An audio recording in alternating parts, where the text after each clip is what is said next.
U2 frontman Bono has finally broken his silence on Gaza, and he's not holding back.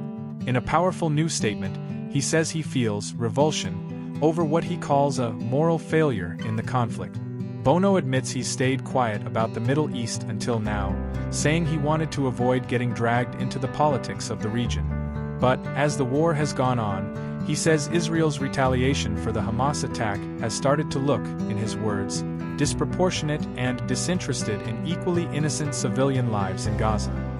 He made it clear. The government of Israel is not the nation of Israel, but the government of Israel led by Benjamin Netanyahu today deserves our categorical and unequivocal condemnation. Bono says he supports Israel's right to exist and has always believed in a two-state solution, but he condemns Netanyahu's actions and is calling for an immediate end to hostilities on both sides.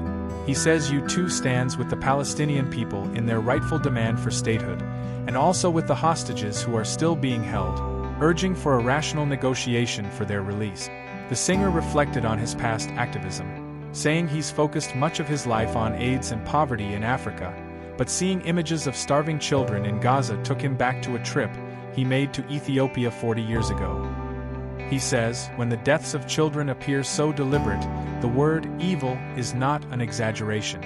Bono also spoke about the decades of oppression and occupation the Palestinian people have faced, saying that Ireland's own history makes it easy to understand why so many Irish people have long supported their cause. And he was blunt. He accused both Hamas and Israel of using starvation as a weapon, calling it an unforgivable moral failure. Bono's words are strong, and they're going to stir debate. But for him, it's about standing up for innocent lives, no matter which side of the border they're on.